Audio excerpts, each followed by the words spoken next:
Muy buenos días, televidentes de TRIC TVS. Estamos en esta mañana el Foro Agropecuario, en vivo, en directo, con el doctor Carlos Julio Emanuel Morán.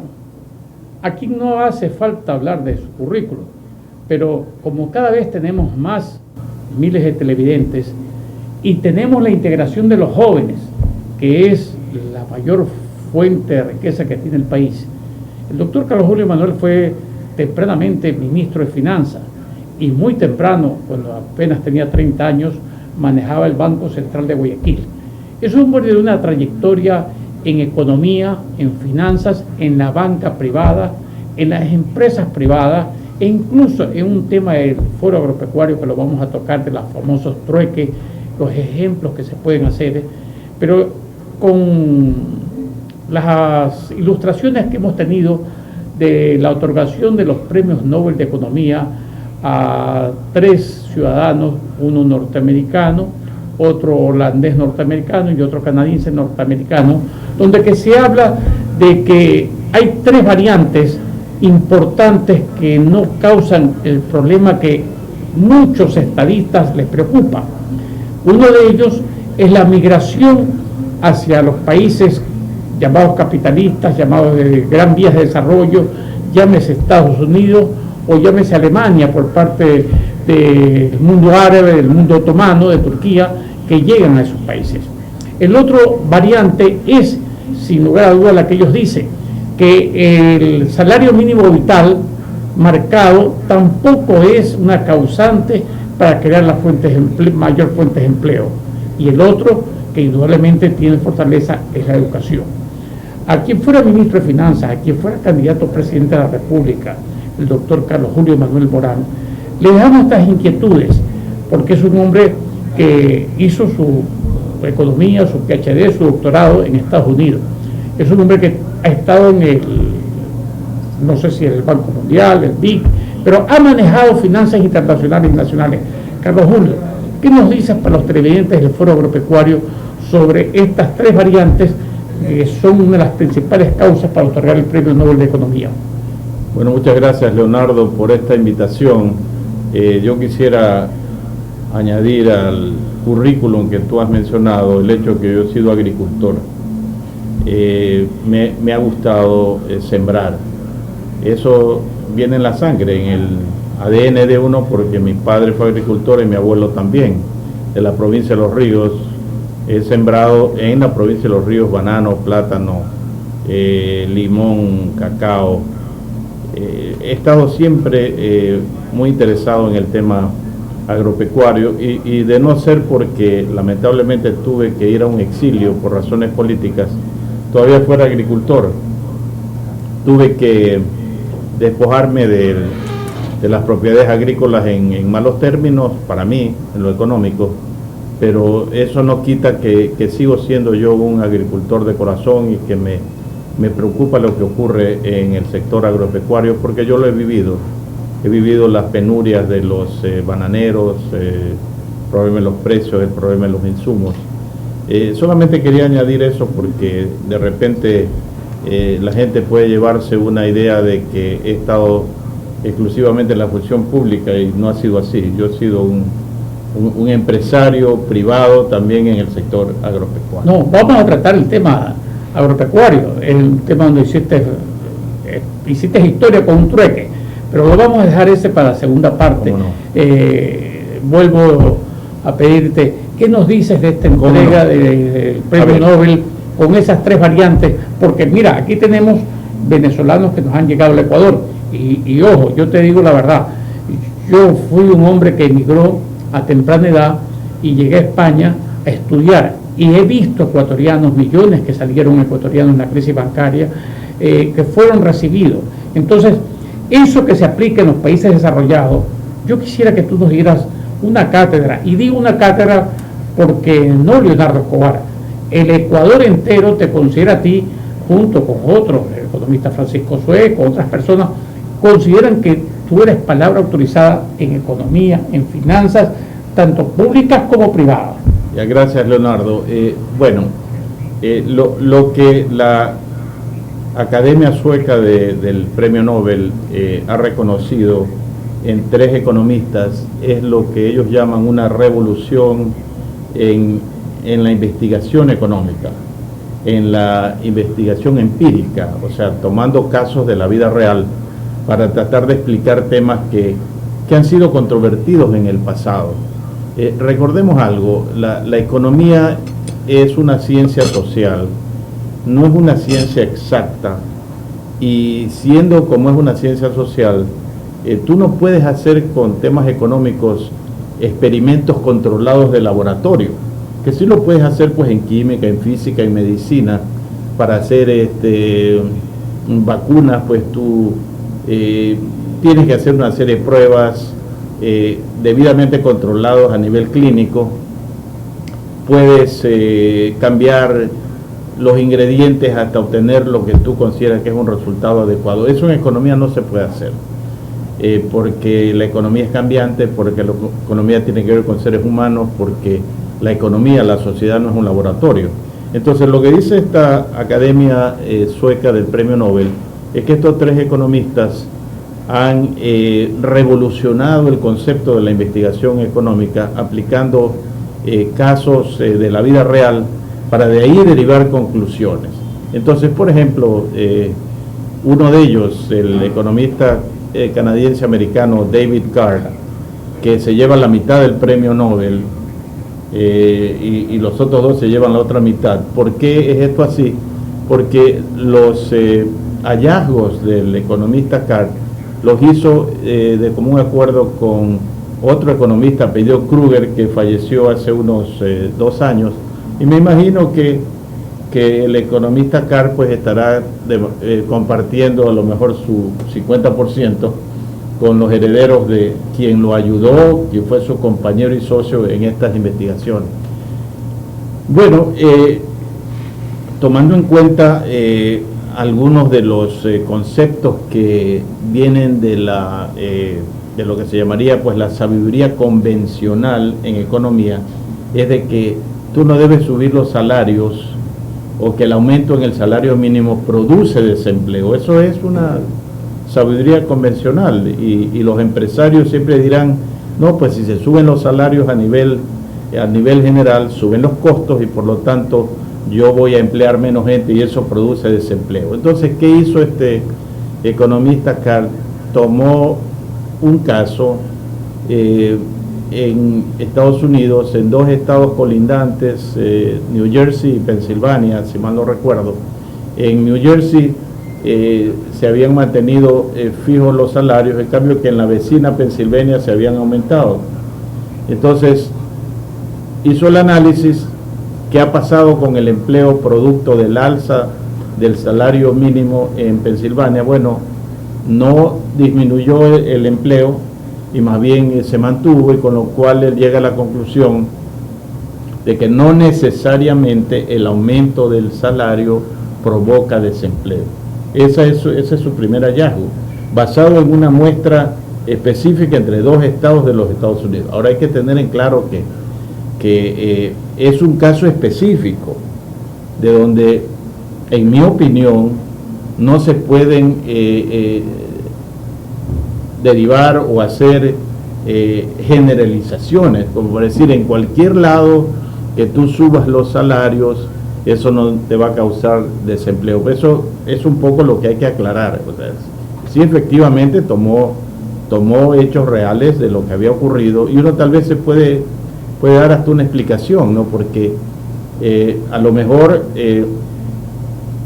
la capacidad instalada industrial de Pensilvania tenía cierta desocupación, de suerte que el aumento de los salarios no influyó en la caída del desempleo porque se requería gente. Es como en el otro caso que tú mencionas y que también es producto del estudio de estos tres economistas, cómo afecta la inmigración al empleo y a los salarios, ¿no? Lo lógico es decir, mira, hay hasta una xenofobia contra la inmigración ahorita a Europa o contra la inmigración. Estamos viendo todos los días en la prensa el tema de los venezolanos a Ecuador y ahora de los haitianos. Y la gente dice, bueno, estos están llegando y nos están quitando puestos de trabajo. Bueno, el estudio que hicieron fue, tú recuerdas en el año 1980 cuando Fidel Castro decidió enviar los famosos Marielitas que salieron del puerto de Mariel en Cuba y llegaron a Estados Unidos pues hordas de cubanos, miles y miles de cubanos. Entonces se hizo el estudio en Florida de cómo esa migración bastante significativa había afectado el nivel del empleo en Florida, y ocurre que no se produjo un problema de desempleo y que tampoco bajaron los salarios. Ahora, yo no he visto el estudio original de estos economistas, pero yo puedo aventurar una explicación, que muchos de los que entraron a Florida desde Cuba eran personas con muy poca capacitación que fueron a ocupar funciones laborales que los americanos no las iban a cumplir. Entonces, de repente fueron a recoger naranjas o fueron a limpiar edificios, cosa que no hacen los demás, de forma que la migración en ese particular caso no afectó el desempleo.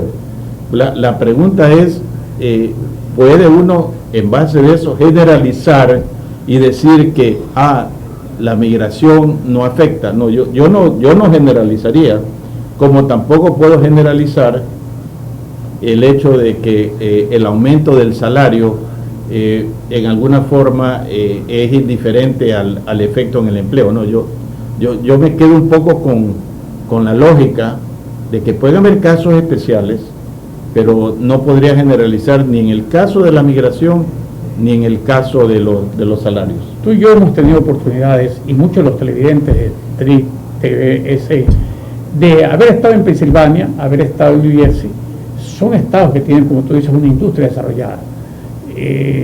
Estos premios Nobel bajo un caso empírico, como bien dices tú, no es ciencias médicas donde las puedes hacer en laboratorio, pero esto en Ecuador, en Perú, la misma Colombia que está más desarrollada, no es fácilmente aplicable esa teoría. No. Porque, por ejemplo, Colombia, que tiene una afectación de millones de venezolanos, debe causarle un problema, una carga. Porque allí sí tienes tú ciudadanos de Colombia que compiten por los mismos trabajos. Exacto, por los mismos puestos que no están preparados. Claro, a diferencia de en Estados Unidos, tú sabes perfectamente bien toda esa lucha de César Chávez en California, como él organizó a los trabajadores agrícolas que venían de México. En el momento que no se respetaron los derechos de los mexicanos que estaban trabajando en el Napa Valley de California. Toda zona californiana que es de agricultura. Por ejemplo, en la producción de uvas. Sí, uvas. Entonces, Valle Napa, en el momento que decidieron ellos irse al paro, ¿qué ocurrió? Que no había nadie que recoja las uvas. A tal punto que los empresarios agrícolas que estaban afectados y que no querían ceder ante el aumento de los salarios de los trabajadores agrícolas, consiguieron que el entonces presidente Richard Nixon los apoye. ¿De qué forma? Enviando las uvas que no estaban siendo consumidas en California, haciendo que esas uvas se vendan en Inglaterra y en otros países de Europa. Entonces, de repente, la pérdida que iban a tener los empresarios agrícolas de California fue subsanada por la acción de Nixon. ¿Y qué hizo César Chávez? Se fue a Inglaterra y habló con los sindicatos, que allá son poderosos, los laboristas, y hicieron también allá un boicot de las uvas. Y se veía como Chávez en Londres, de común acuerdo con los líderes laboristas británicos, cogían los cargamentos de uva y los tiraban al río al Támesis. Entonces, tú te das cuenta que cuando en un sector, en este caso en el sector agrícola de California, los trabajadores venían de afuera, ellos no le estaban quitando el trabajo a nadie. Y el momento que se retiraron, nadie podía suplantarlos. Entonces, por eso hay que tener mucho cuidado con hacer generalizaciones. Yo creo, por ejemplo, que el trabajo que hacen los ecuatorianos que han ido a Murcia, por ejemplo, es porque allá hace falta la mano de obra. Y tú que has estado y conoces Alemania, sabes perfectamente bien que en algunos países europeos, Alemania es uno de ellos, cuando les ha faltado esa mano de obra que ha venido de los países europeos orientales, tienen problemas. O sea, no necesariamente la migración es mala, pero tú no puedes generalizar el tema. Justamente el Foro Agropecuario invita al doctor Carlos Julio Emanuel, porque muchos dirían, bueno, ¿qué tiene que ver en agricultura un economista o un PhD o un doctor en economía como el doctor Carlos Julio Emanuel? Eso es justo lo que pasó en California, lo que pasó en Inglaterra, lo que pasa en la agricultura en el mundo, que hay momentos en que el Estado, no digo el gobierno de turno, el Estado, a través de aquí, de los gobernantes, tienen que preocuparse por el sector agropecuario. Nos ha dado una explicación, Carlos Julio, perfecta de lo que ocurre con lo que acaba de darse ahora con el otorgamiento de a tres economistas del premio Nobel, aplicado en lo que es la agricultura. Justamente, continuando con ese tema, y hablando de Carlos Julio Emanuel Morán, hay un tema que me interesó mucho, que fue ensayo tuyo, y tú lo puedes explayar mucho mejor.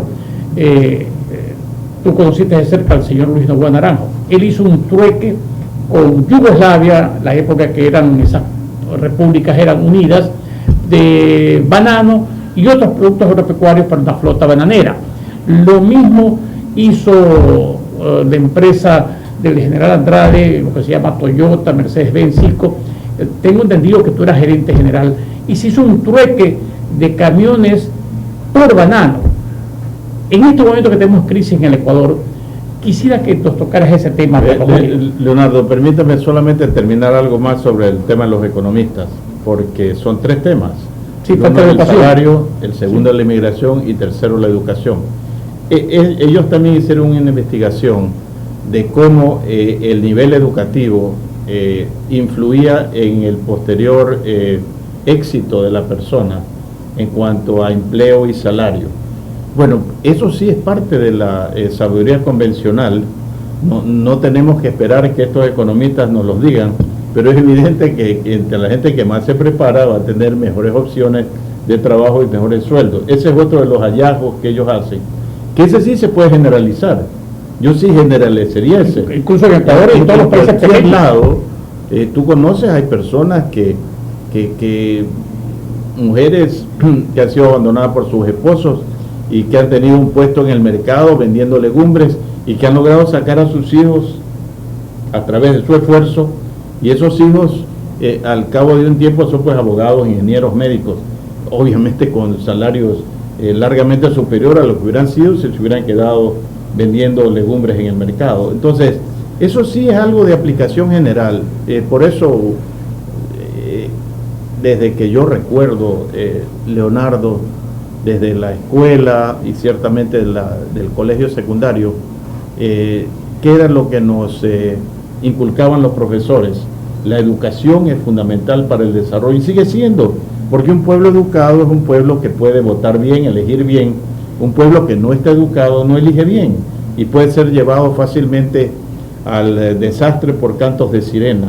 Entonces, esa tercera investigación de estos economistas que tiene que ver con la educación, con más recursos para la educación, es fundamental, y por eso también la educación no debe ideologizarse, como lamentablemente hemos visto en los últimos tiempos, que le meten a los estudiantes desde pequeños la ideología de género y estas otras cosas que para mí son inaceptables. La educación debe ser completa, universal, humanística, debe permitir a la gente aprender y luego seguir investigando por su cuenta. Yo debo decirte que a raíz de que hemos experimentado esta revolución tecnológica, que tenemos acceso al internet, yo creo que todos los días yo estoy aprendiendo algo nuevo, aún a la edad que tengo, y seguiré aprendiendo, porque es realmente algo que está dentro de uno mismo y que no se le pueden quitar. Es como alguien decía alguna vez esa frase: nadie te quita lo bailado, nadie te quita lo que has aprendido. Lo que has aprendido está contigo, inculcado por tus profesores, por tus mayores, y en el caso mío por mi padre, de manera que de los tres casos es el único que yo diría que eso sí se puede generalizar y que no requería mayor estudio, simplemente lo comprobaron haciendo un cotejamiento de alumnos que habían continuado la educación hasta el final y otros que se salieron del colegio a los 2 o 3 años de comenzar. Los primeros han tenido éxito y los otros pues se han quedado rezagados. Qué interesante que es una explicación de por qué casos empíricos llevados a la vida real, que son la educación que acaba de terminar, que es algo excelencia para poder superarse el ser humano. Aquí estamos viendo en Ecuador, lo hemos visto en la entrevista de ayer con el señor presidente, que salen 200.000 bachilleres, que 90.000 ingresan, 110.000 se quedan fuera. Es por eso que hemos invitado al doctor Carlos Julio Manuel para esta explicación de las áreas económicas, también de los emigrantes, también del salario mínimo. Hay una pregunta que te habíamos hecho, que es el tema justamente de los trueques. Y vamos a irnos a un corte, a un intermedio muy breve, pero no nos dejen de seguir en vivo, en directo, con el doctor Carlos Julio Manuel en TRIC TV EC, porque aquí usted va a estar informado de los temas no solamente agrícolas, ganaderos, de los problemas que hay sectoriales, sino también de economía, política, porque todo esto tiene que ver con el desarrollo de un país, y a un país hay que mantenerlo informado. Decía el doctor Emanuel, la educación, esto es formación. En pocos segundos retornamos.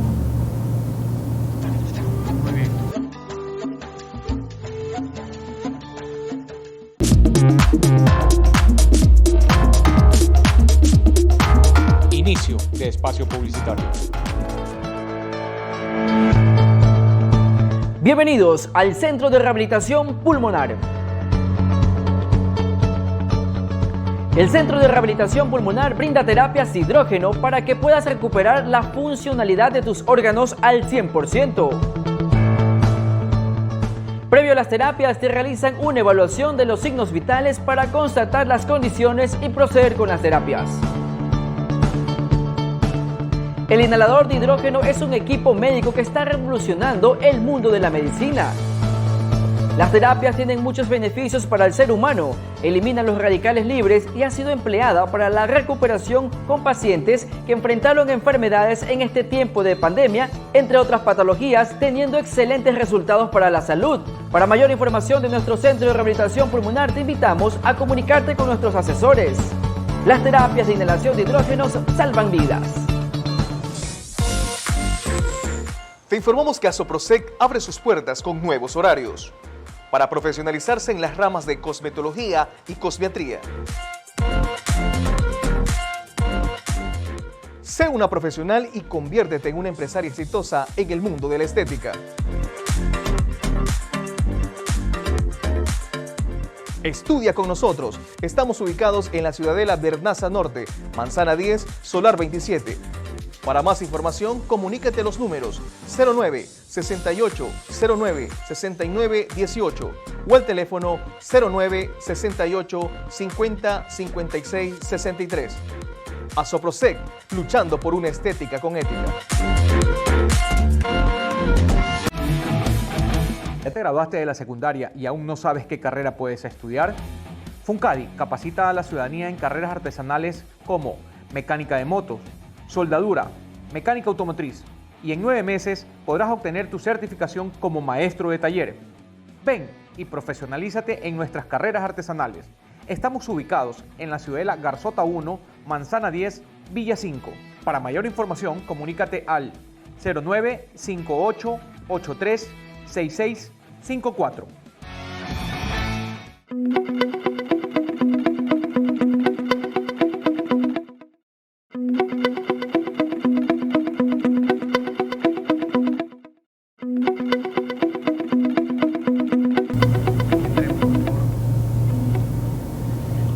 Seguimos con Foro Agropecuario en entrevista con el doctor Carlos Julio Emanuel, quien fuera candidato a presidente de la República, ministro de Finanzas, hombre de empresas privadas. Y más, toda su vida fue de empresa privada. Fue un alto ejecutivo del Banco del Pacífico, cuando el Banco del Pacífico pertenecía al señor Barceló de Win. También estuvo en otras instituciones que nos compete, y queremos hacerle una pregunta interesante que se quedó en el capítulo anterior. El trueque. ¿Qué me dices el trueque como moneda, el trueque que hizo Luis Novoa Naranjo, el trueque que hizo la empresa que tú eras gerente general, Zico, Toyota, Mercedes-Benz? ¿Qué nos explicas y en qué nos puede ayudar y favorecer a un Ecuador agropecuario? Bueno, en la historia económica del mundo, el trueque vino antes que la moneda. Cuando comenzó la gente a especializarse, unos producían ciertos bienes, otros producían bienes de otra naturaleza o servicios, de repente comenzaron pues a hacer trueque, es decir, yo te entrego mi producto a cambio de que tú me des el tuyo. De repente uno producía arroz y el otro tenía gallinas, y hacían intercambios. Para que funcione el trueque tiene que haber lo que se llama en economía una doble coincidencia de deseos. Tú tienes que querer lo que yo tengo y yo tengo que querer lo que tú tienes. La moneda vino a simplificarlo todo, porque en el momento que tú ya le pusiste un precio a las cosas y estaba eso determinado por un determinado número de monedas. Recordemos en la historia, que podríamos decir, anticolonial ecuatoriana, lo que se usaba como monedas aquí eran las conchas de espóndilus, que todavía existen, esas conchas grandes, sí. Enormes, que se usaron en toda la costa del Pacífico, desde Ecuador hasta Perú. Bueno, esa era la manera de fijar el precio en términos de la unidad de cuenta, que era la concha, ya era una moneda. Y finalmente pues ya vimos el advenimiento de toda una serie de monedas en el mundo entero. Entonces el trueque es algo fundamental, es básico.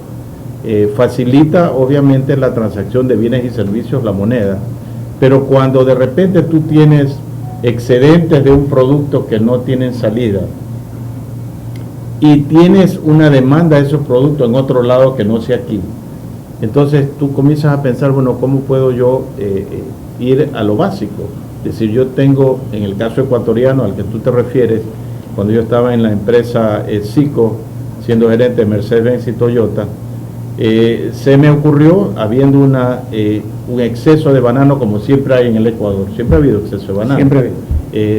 Decir, bueno, ¿y por qué no buscar un trueque con un país que importa banano, que en ese caso era Alemania?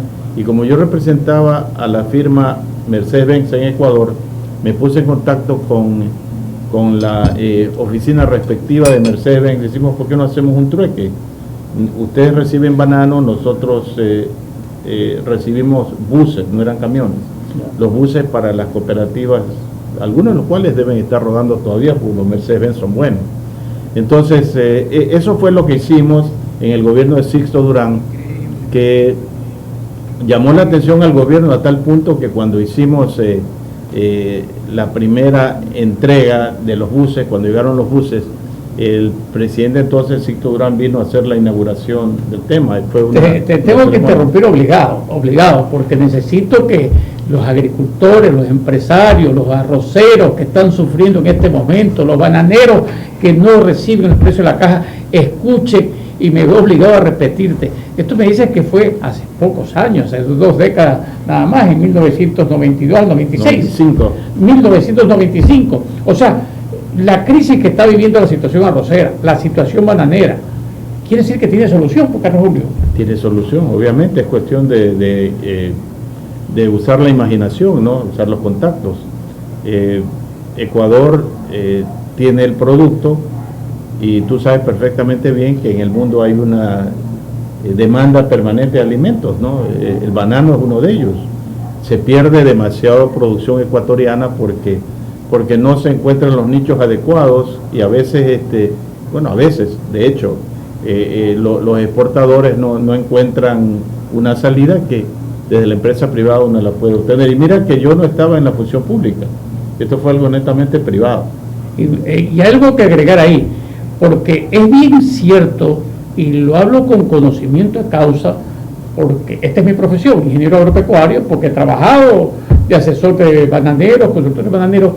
El exportador busca cómo vender su fruta, tal vez no busca más allá del problema social que le causa lo que tú dices, el exceso de producción de banano. Entonces, el Estado tiene herramientas, tiene el equipo, ¿quién? Cancillería, Comercio Exterior, embajadores, cónsules, que debe utilizarlo, y ahí tenemos países como los países nórdicos, que producen bastantes insumos agropecuarios como urea, fertilizantes, herbicidas, y no tienen alimentos. Entonces, debía darse un trueque con esos países. ¿Cuál es tu opinión, Carlos Julio? No, totalmente, pues, Leonardo, vuelvo a decir, hay una palabra que se usa mucho aquí últimamente, que es crisis. Estamos en crisis. En chino, como tú has de saber, en el idioma chino, los caracteres de la palabra crisis son exactamente iguales a la palabra oportunidad. Entonces la crisis te da una oportunidad para usar tu capacidad, tu ingenio y buscar soluciones. Te voy a dar otro ejemplo, que lo he venido proponiendo hace ya algún tiempo. Ecuador tiene un problema de financiamiento. Ecuador, para los próximos 4 años, este gobierno tiene que pagar por concepto de deuda externa 35.000 millones de dólares. En la crisis por la que atraviesa Ecuador, pagar 35.000 millones de dólares es un montón de plata que bien podría una buena parte de eso ser utilizado por otros menesteres, ¿no? Por ejemplo, un gran plan de vivienda, un apoyo general al sector agropecuario, un apoyo al sector de la construcción, al sector del turismo.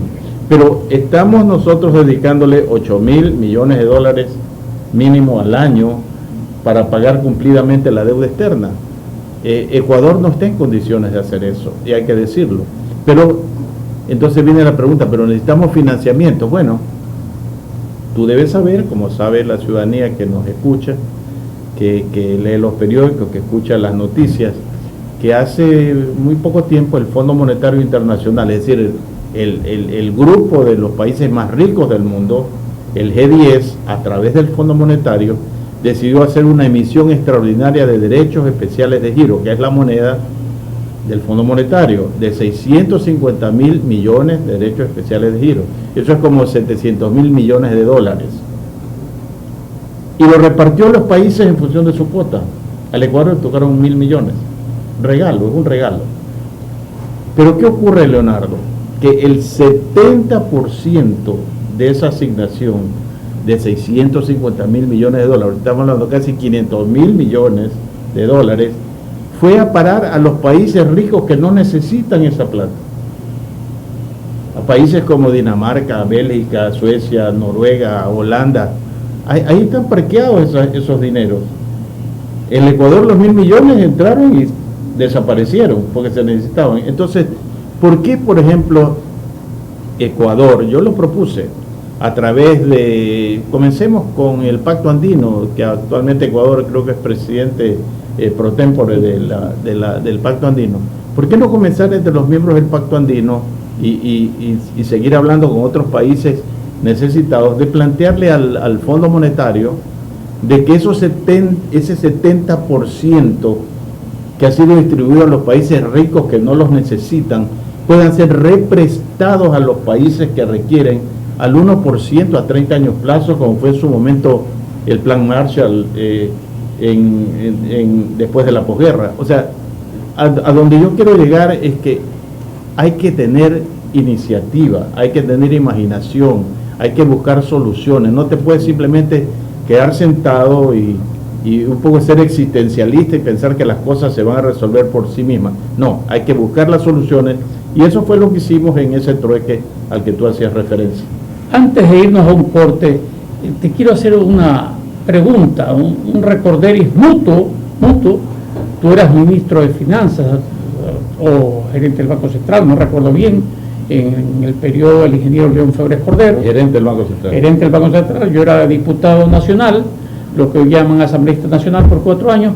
Tuvimos un terremoto donde se afectó el oleoducto. No se podía pagar la deuda.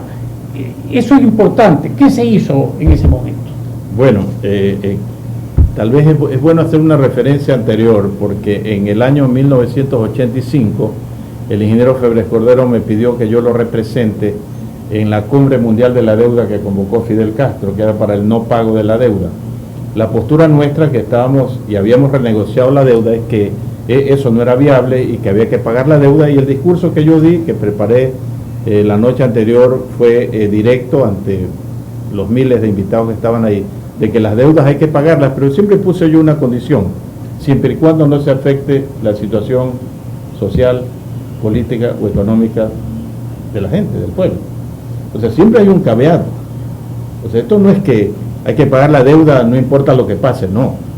Sí, era la postura nuestra de que hay que pagar las deudas, que hay que servirlas, pero cuidado, estás olvidándote de que el pueblo también tiene derechos, y también hay que hacerle un servicio al pueblo a través de obras, bienes y una mejor calidad de vida.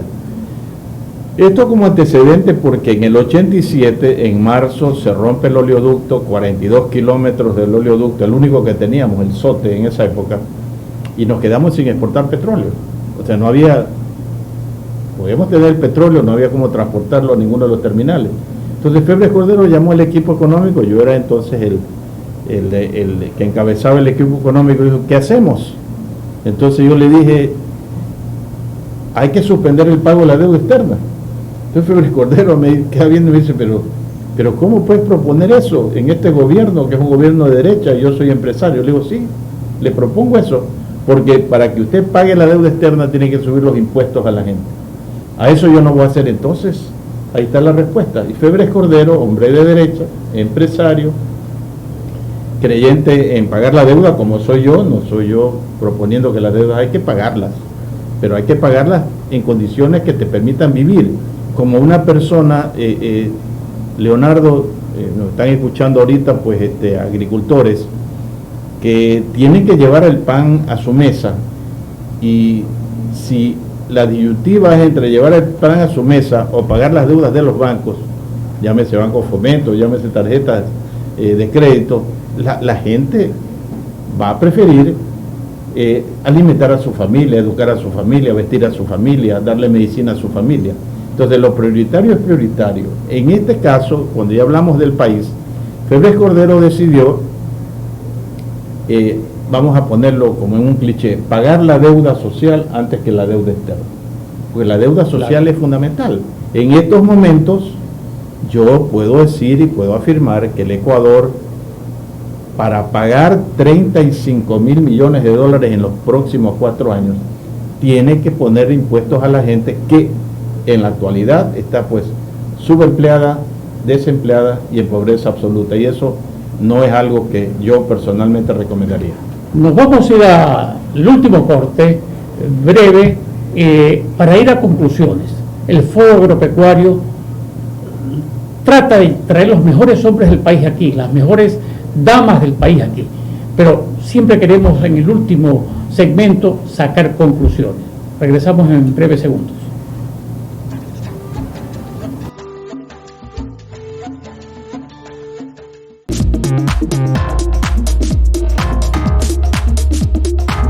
Inicio de espacio publicitario. Bienvenidos al Centro de Rehabilitación Pulmonar. El Centro de Rehabilitación Pulmonar brinda terapias de hidrógeno para que puedas recuperar la funcionalidad de tus órganos al 100%. Previo a las terapias, te realizan una evaluación de los signos vitales para constatar las condiciones y proceder con las terapias. El inhalador de hidrógeno es un equipo médico que está revolucionando el mundo de la medicina. Las terapias tienen muchos beneficios para el ser humano, eliminan los radicales libres y ha sido empleada para la recuperación con pacientes que enfrentaron enfermedades en este tiempo de pandemia, entre otras patologías, teniendo excelentes resultados para la salud. Para mayor información de nuestro Centro de Rehabilitación Pulmonar, te invitamos a comunicarte con nuestros asesores. Las terapias de inhalación de hidrógenos salvan vidas. Te informamos que Asoprosec abre sus puertas con nuevos horarios para profesionalizarse en las ramas de cosmetología y cosmiatría. Sé una profesional y conviértete en una empresaria exitosa en el mundo de la estética. Estudia con nosotros. Estamos ubicados en la Ciudadela Bernaza Norte, Manzana 10, Solar 27. Para más información, comunícate los números 09 68 09 69 18 o el teléfono 09 68 50 56 63. Asoprosec, luchando por una estética con ética. ¿Ya te graduaste de la secundaria y aún no sabes qué carrera puedes estudiar? Funcadi capacita a la ciudadanía en carreras artesanales como mecánica de motos, soldadura, mecánica automotriz y en 9 meses podrás obtener tu certificación como maestro de taller. Ven y profesionalízate en nuestras carreras artesanales. Estamos ubicados en la Ciudadela Garzota 1, Manzana 10, Villa 5. Para mayor información, comunícate al 09 58 83 66 54.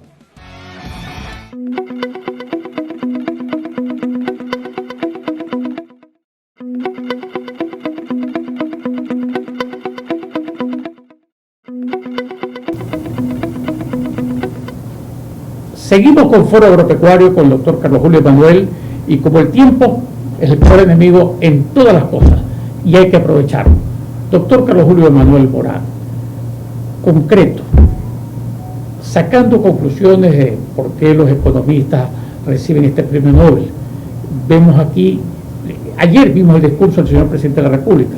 Me preocupan los jóvenes tremendamente, sobre todo usted y yo estamos para empatar con los jóvenes, dejar un legado para que ellos se encaminen.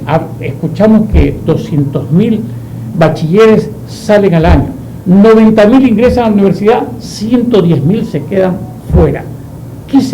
¿Qué recomendaría usted hacer con ellos, orientarlos? Bueno, la única manera, Leonardo, es tomar todas las políticas necesarias para que los motores de crecimiento de la economía ecuatoriana funcionen. ¿Cuáles son los motores de crecimiento de la economía ecuatoriana? La agricultura, la construcción, el turismo. Son los sectores que más mano de obra pueden generar. Son los sectores que más ramificaciones directas e indirectas tienen en la economía. Entonces, cuando tú estás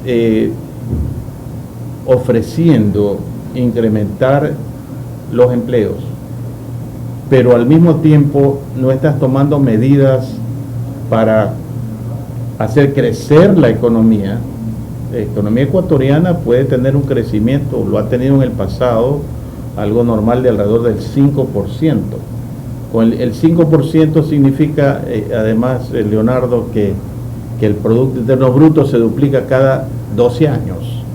O sea, no es mucho tiempo, pero si tú creces al 2%, entonces te va a tomar 35 años para duplicar la producción y por ende el ingreso per cápita y los salarios.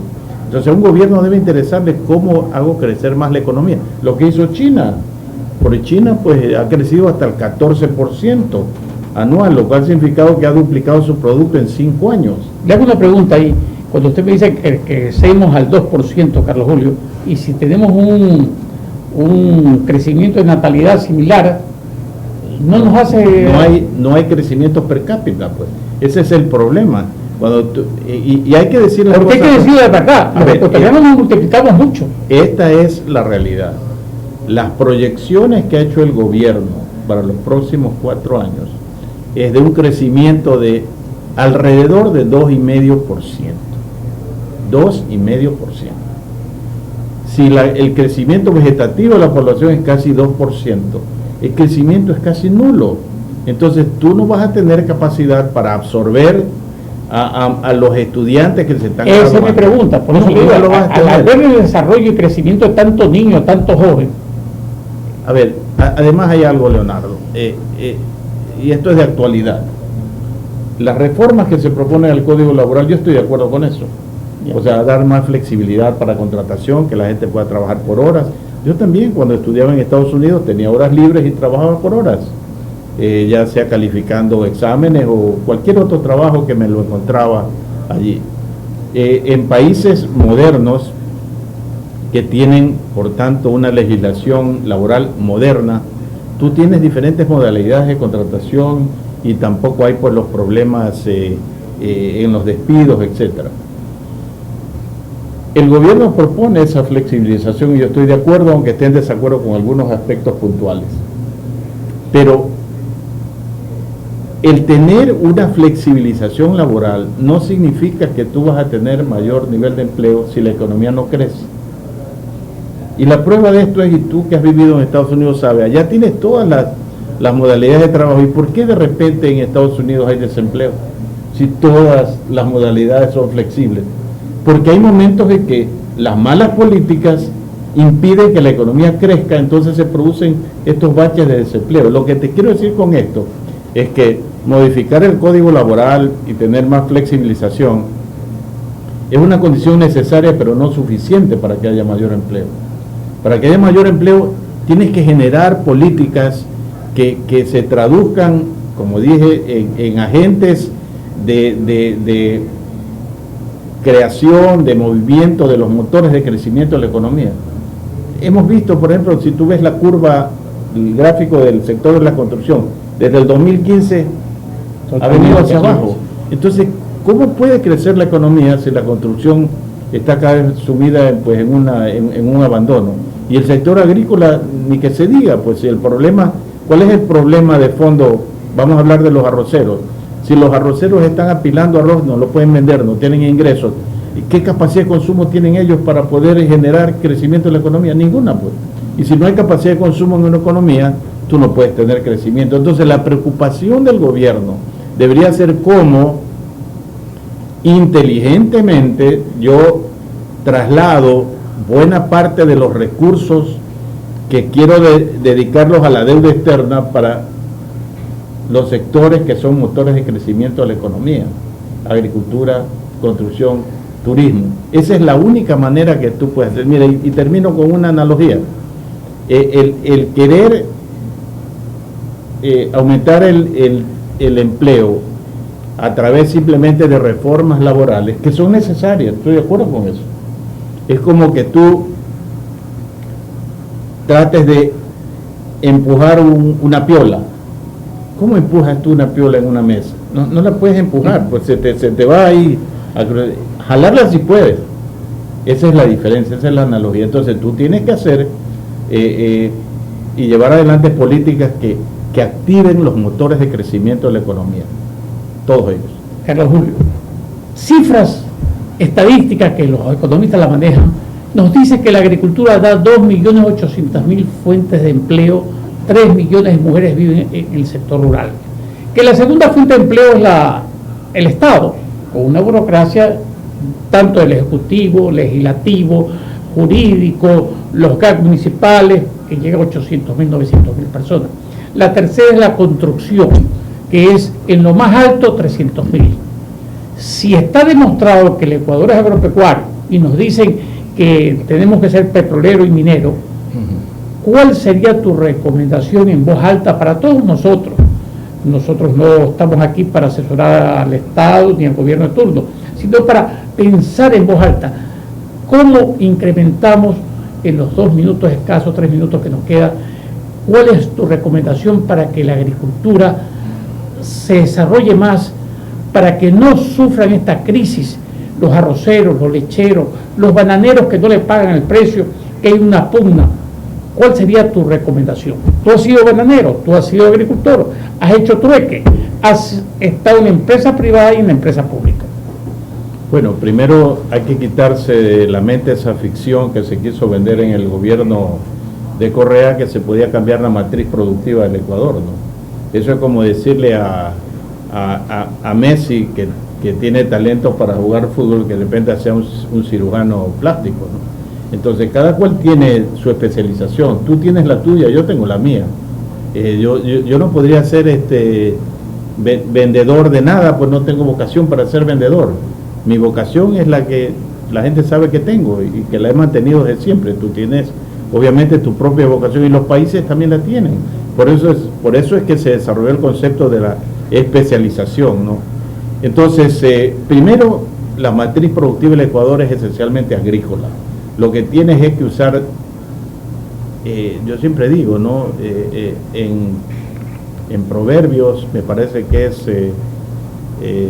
capítulo 9, versículo 1, no hay nada nuevo bajo el sol. ¿Por qué nosotros no mandamos misiones, por ejemplo, a Nueva Zelanda o Australia, para ver cómo es que allá esos países, siendo netamente agricultores, están en los primeros niveles de libertad económica según el índice preparado por la Fundación Heritage? O sea, tú no tienes que ser un país industrial o un país minero para estar en los primeros lugares en cuanto a darle a los ciudadanos la mejor calidad de vida.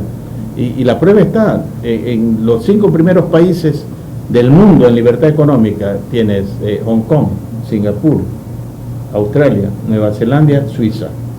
Y Suiza también es agrícola. Y tú sabes que prácticamente importas todo y durante el invierno no sé qué hacen las vacas, pero de ahí salen pues los mejores productos lácteos que tú conoces perfectamente bien y conocemos como Nueva Zelanda nos invade con leche en polvo de hace tiempo.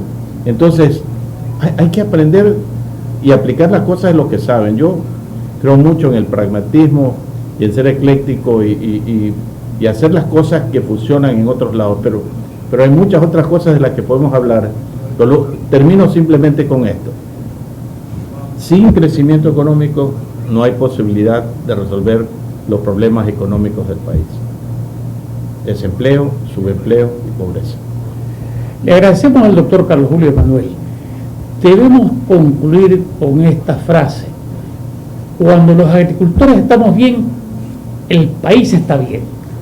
Cuando los agricultores estamos mal, el país está mal.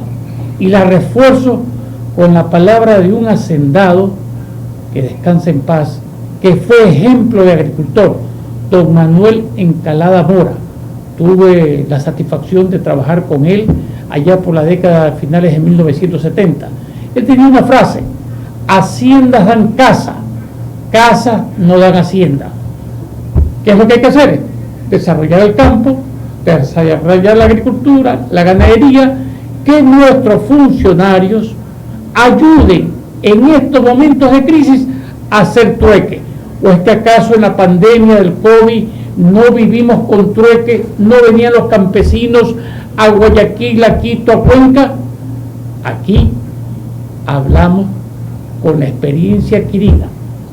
No es menos cierto que pueden haber mejores ideas, ojalá las haya, que aquellos que deseen participar en el foro, que nos escriban, que nos envíen su mensaje, que aquí en TRIC TV EC serán atendidos, porque volver la mirada al campo quiere decir que es tiempo de agricultores.